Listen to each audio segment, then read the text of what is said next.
I want to praise Jeremy Piven. That's a risky thing to do, I know. Piven is one of those men. One of those big entertainment figures who has fingers pointed at him. He has joined Harvey Weinstein, James Toback and many others in facing accusations that he abused his power to ually abuse women. Yet Piven has also issued a principled statement that should give pause to all those taking pleasure in the MeToo movement's instant destruction of men's careers. After describing the accusations against him as absolutely false, Piven laments the fact that allegations are being printed as facts and lives are being put in jeopardy without a hearing, due process or evidence. He wonders what happened to the benefit of the doubt. To tear each other down and destroy careers based on mere allegations is not productive at all, he says. He's right. In defending himself, Piven is also defending one of the core principles of an advanced society, the presumption of innocence. The great liberal English barrister John Mortimer called this presumption the golden thread running through any progressive idea of justice. And it's a thread that is being weakened in the febrile post-Weinstein climate. It is now astonishingly easy to ruin a celebrity, a near celebrity. Spend 5 minutes writing a Facebook entry about how so-and-so in Hollywood once did something bad to you and, boom, that person is done for. Some big hitters, including Weinstein, Toback and Kevin Spacey, have been brought low by numerous similar accusations. Few would doubt that these men deserve the Predator brand, or lament the fact that they likely won't find work in Hollywood ever again. Spacey is being erased from Ridley Scott's All the Money in the World, replaced with Christopher Plummer like an out-of-favor commissar airbrushed from a group photo with Stalin. But not all accusations are equally well substantiated. In a few hours, George Takei went from a hero of the liberal Twitter sphere to a pervert. His downfall was authored by a single accuser regarding a single incident in 1981. In the UK, the situation is darker still. Online, the going assumption is that British actor Ed Westick is a rapist.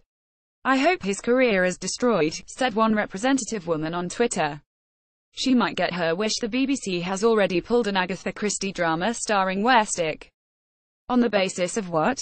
2 accusations posted to Facebook. The Weinstein contagion, as a Guardian columnist refers to it, has seen members of Parliament branded uall predators for such small fare as a fleeting hand on a female journalist's near-flirtatious letters written 20 years ago. Earlier this month, a Welsh Labour MP, Carl Sargent, killed himself. He stood accused of uall misconduct. His party refused to tell him what the allegations were, yet he was suspended from his job as a Welsh minister on the basis of them. Sargent's lawyers said the mysterious accusations had plunged him into black turmoil. Although people refer to MeToo as a progressive movement, it is starting to look like an exercise in public shaming, a rash extrajudicial application of stigma to supposedly wicked individuals. We need to recover the benefit of the doubt, just as Piven said. Some have argued that the presumption of innocence is a legal standard that does not apply in everyday life. The law must not prejudge someone, but we can. In fact, that's how Mitt Romney framed his condemnation of Roy Moore, the Republican Senate candidate who stands accused of molesting teenage girls. "Innocent until proven guilty is for criminal convictions, not elections," Romney wrote on Twitter. In a narrow sense, that's perfectly true. But Romney's line of argument can lead us astray. Legal standards aren't cold, abstract ideas. They embody what communities over time have agreed is a more civilized way of doing things. People are brushing aside the presumption of innocence as legalism so they don't have to feel bad when they tweet "this man's disgusting."